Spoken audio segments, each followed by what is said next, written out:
Hello everyone. Welcome to Air Pro Academy. Day before yesterday was celebration of our Republic Day. Hope all of you have celebrated it with lot of aplomb and gaiety.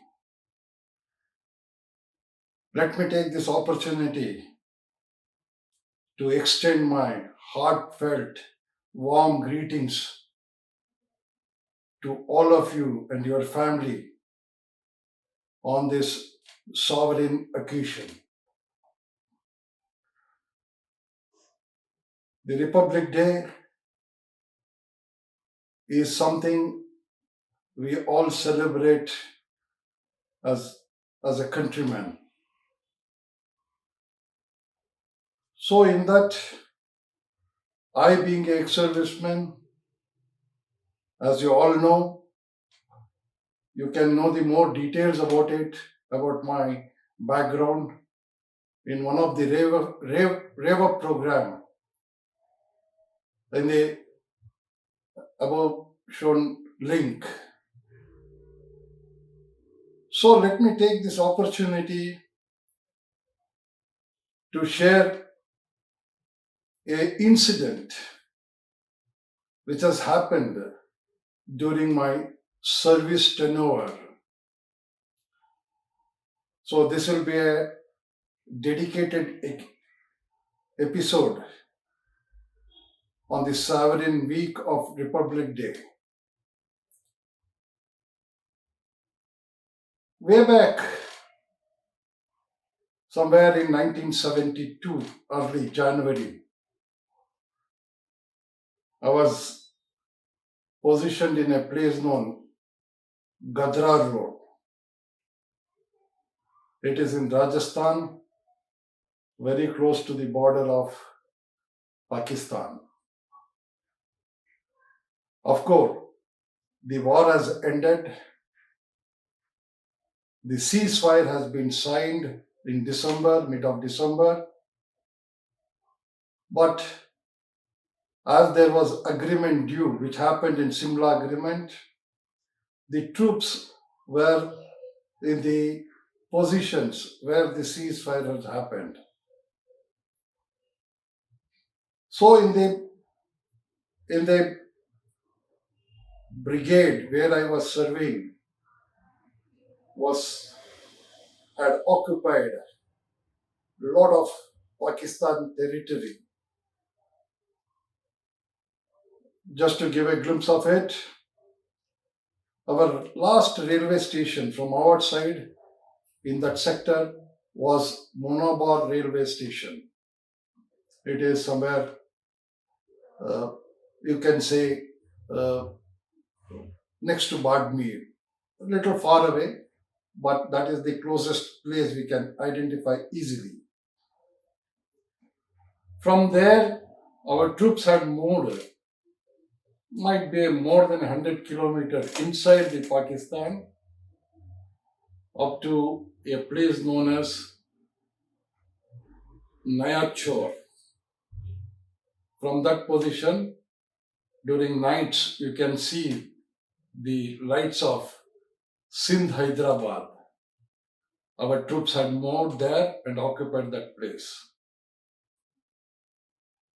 So after Simla agreement, the troops started vacating those places, getting back to their original peace locations.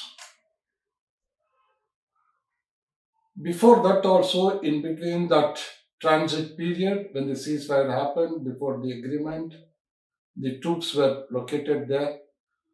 So, a lot of mobility used to happen, a lot of transportation, lot of movement of vehicle, equipment keeps to happening in that place.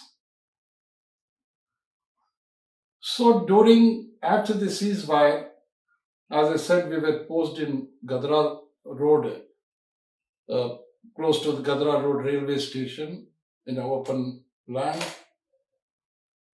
to facilitate all this movement of troops, vehicles, equipment, and all, to see that without any hitches, without any hindrance, this smooth, without any technical problem.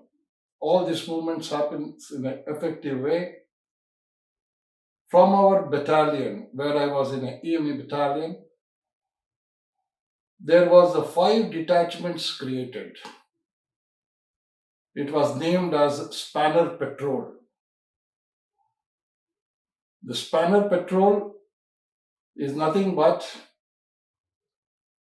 in a Nissan one-tonner vehicle. That Nissan one-tonner vehicle was very powerful vehicle. It had a 6-cylinder engine. In each, this detachment had one that vehicle. Inside that vehicle, bins were fitted and spare parts were placed as per the requirement.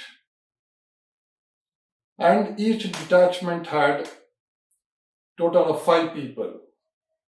One in charge, a senior NCO or a JCO, then a driver, then 2 vehicle mechanics, and one electrician.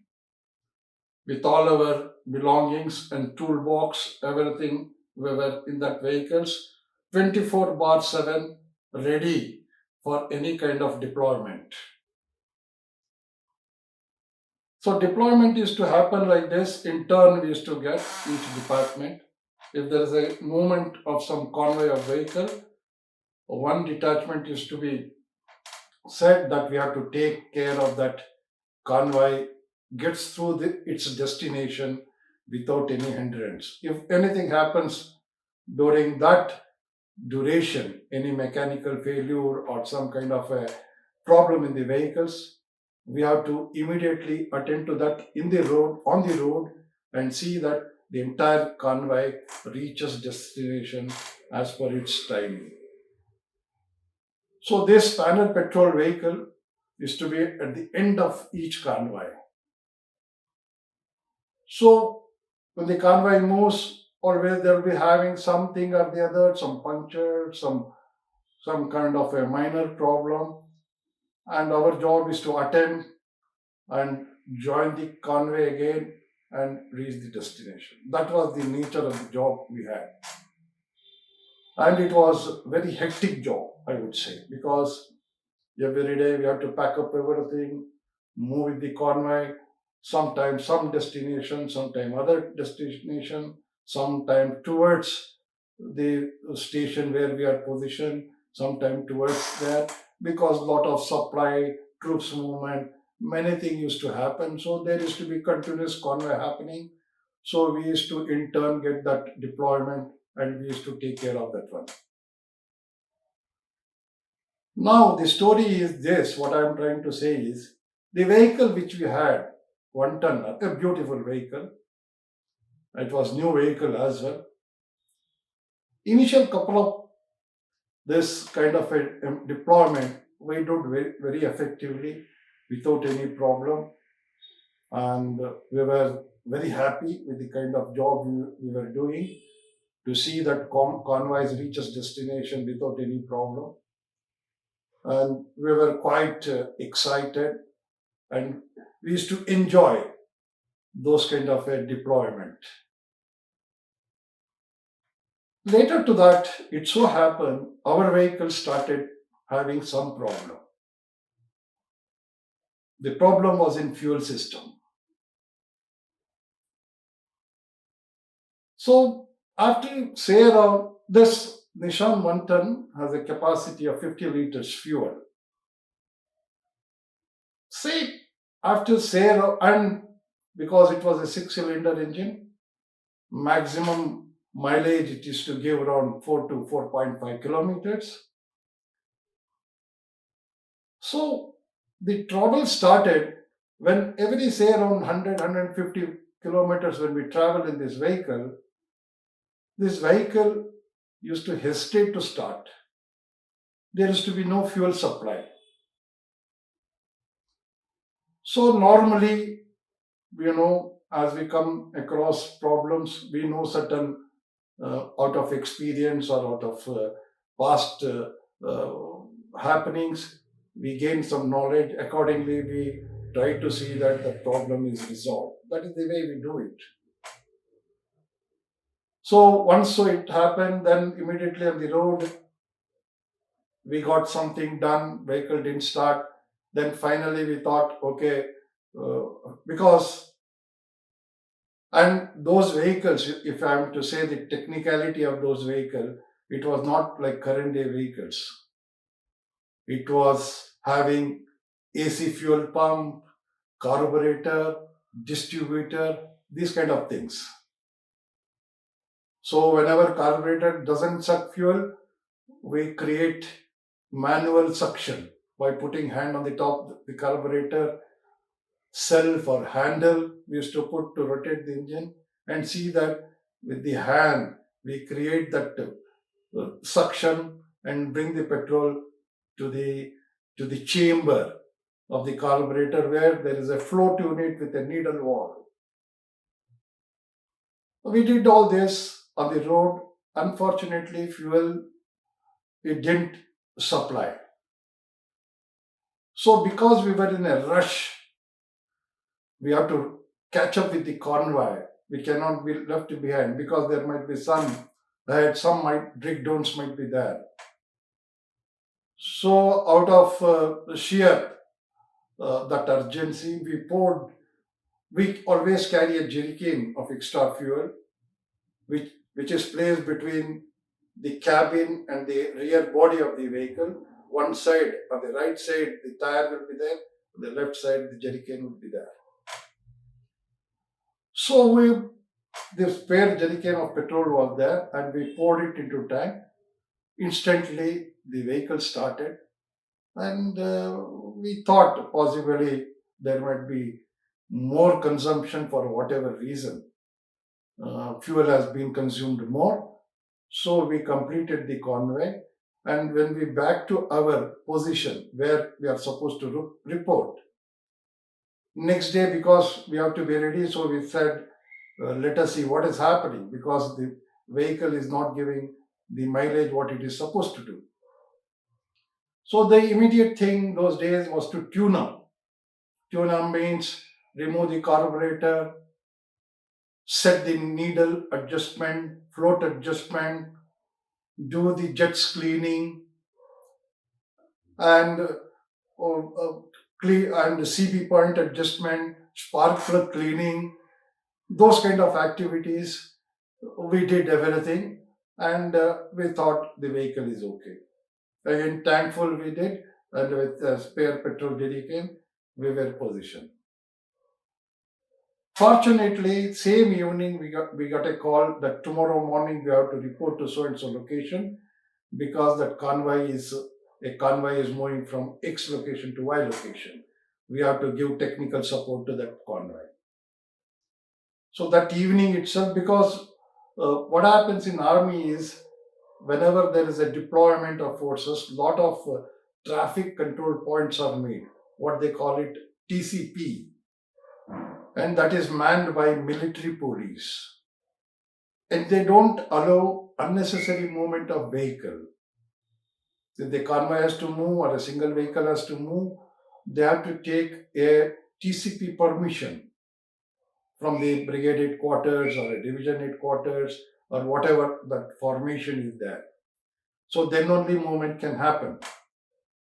But that TCP permission, movement permission, is not required for specialist vehicle like our spanner patrol or a recovery vehicle or an ambulance or a water tanker.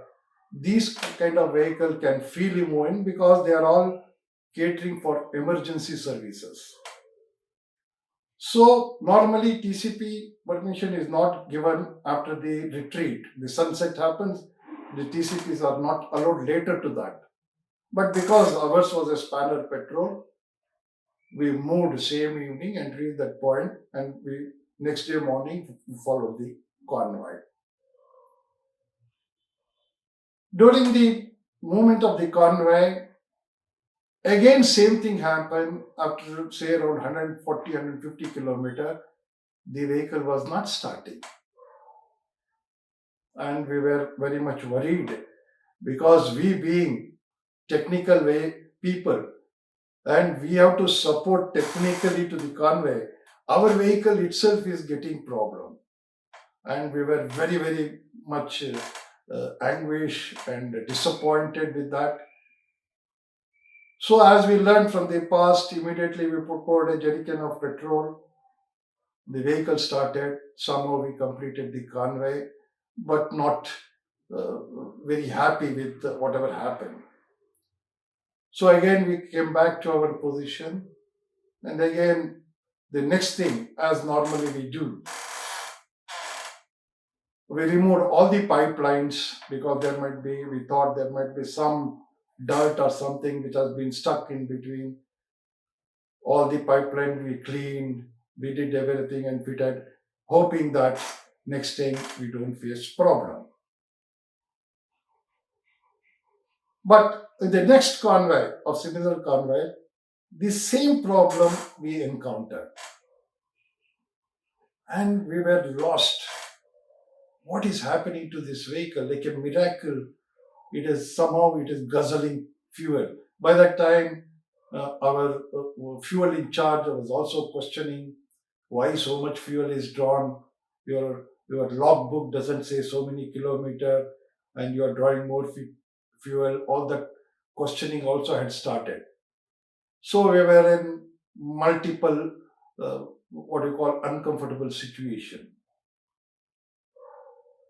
Then during next again we came back. As I said, we cleaned the pipeline, everything. We did whatever possible, cleaned again, distributor, thorough checking.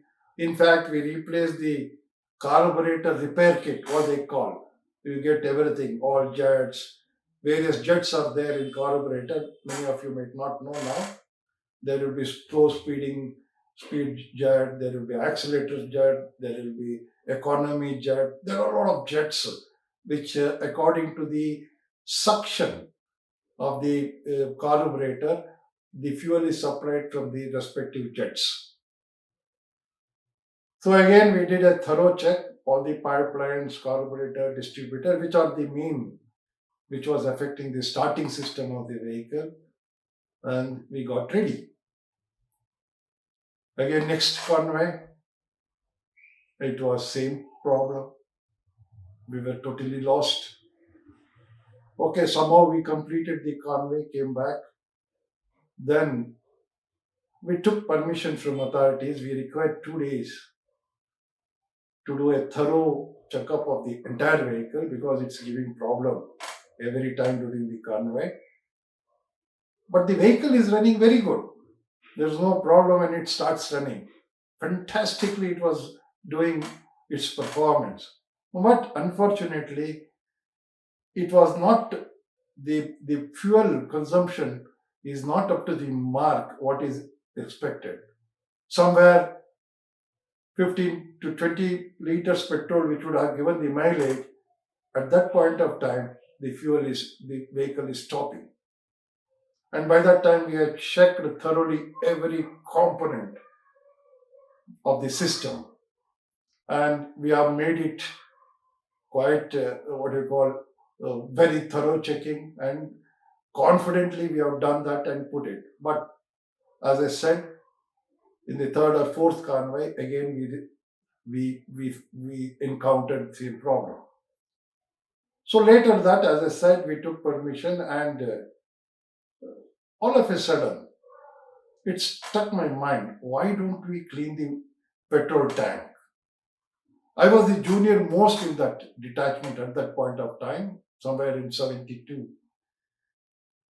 And all the other senior mechanic, vehicle mechanic who was there, he said, "What are you talking? Petrol tank is working. No, that is why petrol coming. What is there in petrol tank?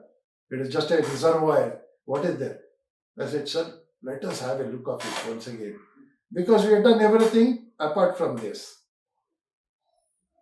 With lot of grumbling, he said, "Okay, the dismantling of the petrol tank in Nishan 1 ton vehicle is very difficult because it is on the body of the vehicle underneath that heavy tank. with the two straps mounted on that. You have to hold the tank. You have to remove the filling neck, which has a kind of a rubber tubing with the circlips. Very difficult thing. So somehow we did it. We dismantled the tank and put it down.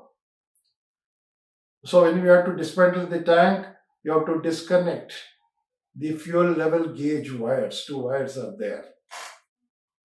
It was all mechanical fuel gauge with electric supply going there with ohm meter inside that. The float rises accordingly.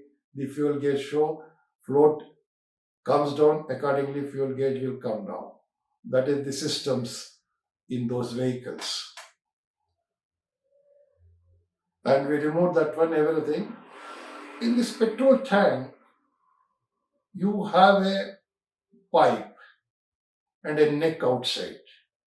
This pipe goes down in the tank up to say down 1 or 2 inch above the tank, whatever that surface is there. That is basically to see that no dust or girth comes into the system.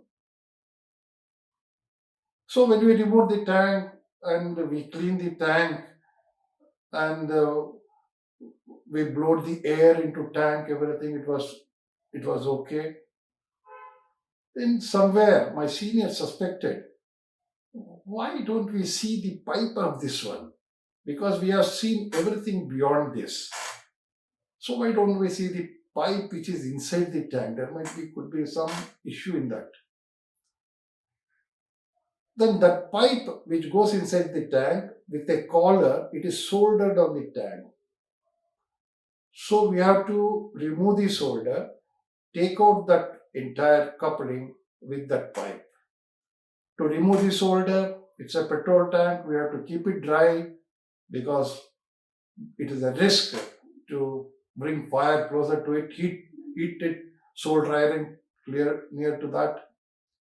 So waited for some time, then we removed the solder and we opened that coupling along with the pipe which protrudes inside the tank to suck the petrol.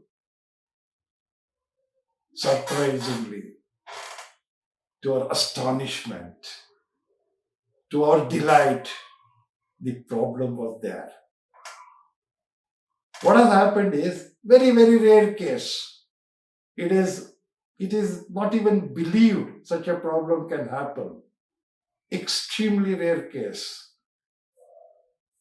About 3-4 inch of that pipe, there was a small hole. It's never possible to have such a problem, and there was a hole.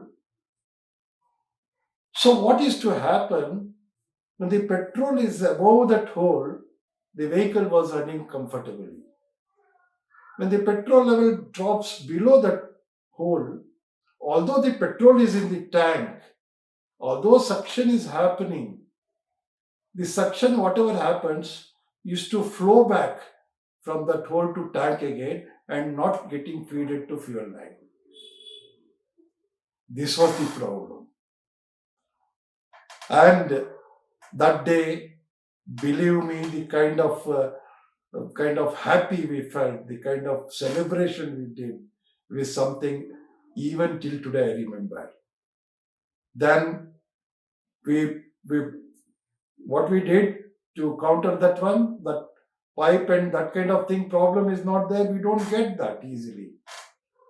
So we took another copper pipe, which was circumference was little bigger than that one, but not very big, and soldered above that. After that, we fitted and we did everything.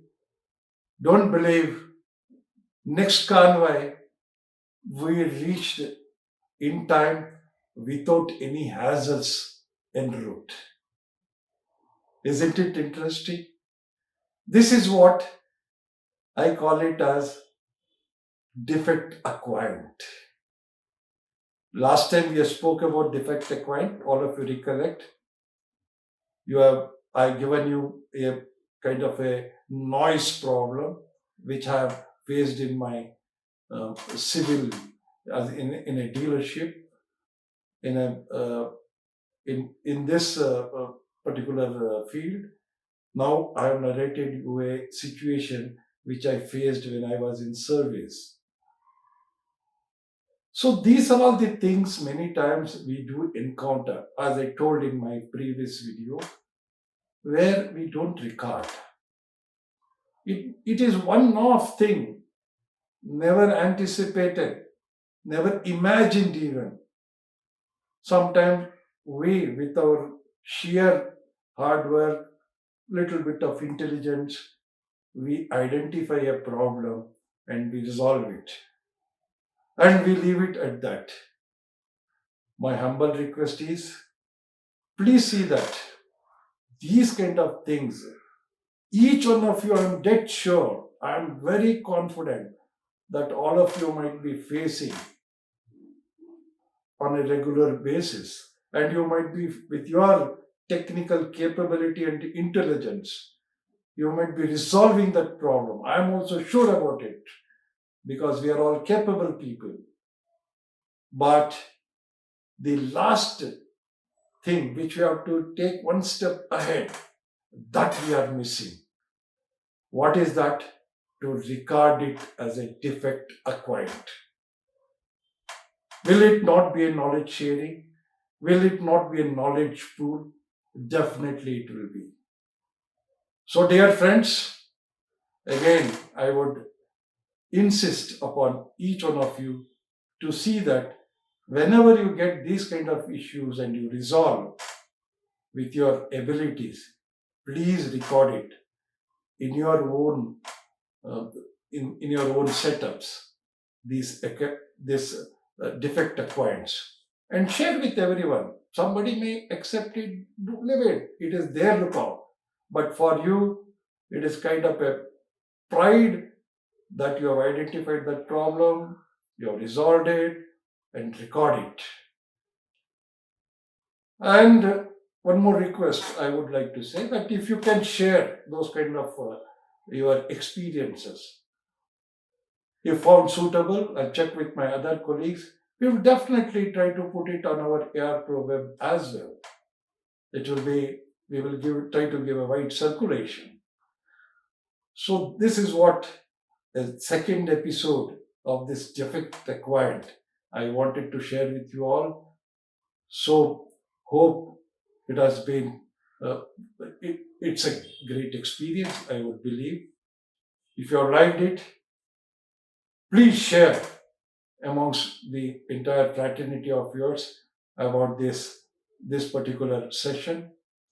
They may also benefit out of it. Also, as I said, this being a Republic Day week, this is the period when lot of what do you call, recognitions, awards, lot of these kind of things are extended for people who have done great works. In service, a lot of medals are given for showing bravery in time of need. Likewise, in other walk of life, people have achieved something which is very important for the society, which has made a difference in the society. Those people are recognized with awards. So I want to share you one story about a animal in the Indian Army, which was also awarded for its heroic feat. It was a mule. A mule is nothing between either a cross or between animal between a donkey and a horse. These mules in Indian Army are used. Their help is taken, assistance is taken in mountain and hilly area where the post is in such a place where the last mile logistic happening is very difficult, either by a vehicle or human to carry, whether it might be a ration or ammunition or equipment, these mules are used. There was a heroic mule which won award for his heroic deed. That story I've shared in the link. If you are interested, please go to that. Thank you very much. Be safe. Keep smiling.